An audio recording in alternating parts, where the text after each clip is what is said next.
Hi folks, thanks for joining me. I've got a beautiful example of a Silvertone Model 6421 from 1939. Our late YouTuber Jim Burns did a restoration series on this particular radio some 6 years ago. Did a fantastic job, so I'll probably reference that at some point again. I'll spend more time on the chassis and the cabinet later.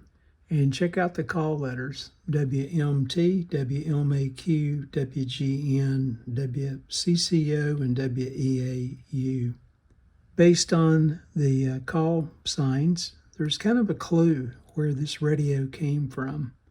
And it should have probably resided somewhere in the Midwest. Let's take a look at some information, or let me just speak to some information here about each one of the stations from left to right. We'll kick things off here with WMT.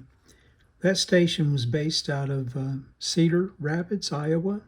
Started broadcasting in 1922 at 600 kilohertz. They were only a 5 kW signal during the daytime. Moving over to the right, WMAQ 670, one of the big powerhouses out of Chicago, Illinois. Again, they started broadcasting 1922 and stopped broadcasting on August of 2000. Again, being a clear channel, one of the 50 kW transmitters that would have been great for some nighttime DXing.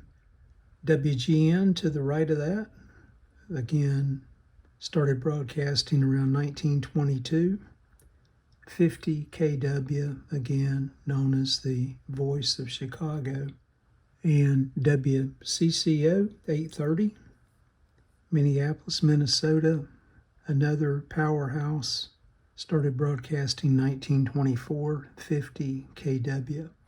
Something else interesting that I read online about the call letters for WCCO stood for Washburn Crosby Company, Flour Company, later become part of General Mills, and they were also known as the Good Neighbor. And lastly, WEAU started broadcasting 1937, original frequency of 1050 kilohertz, later on moved to 790 kilohertz. Around 1941,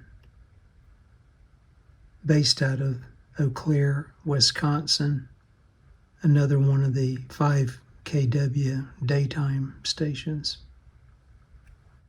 So knowing two of the stations were 5 kW daytime reception, the receiver definitely came out of the Midwest, probably in the Wisconsin area, La Crosse, or Wyona, Minnesota, somewhere in that area is where this receiver resided. So more to come soon. We'll take a look at the chassis, the cabinet closer. Again, the reason I picked this one, I've had it in storage for a number of years. The cabinet needs very little work on it at this point in time. So to provide a great opportunity to stay out of the humidity and just do some electrical restoration and hopefully get this thing mechanically working. Again, thanks for watching.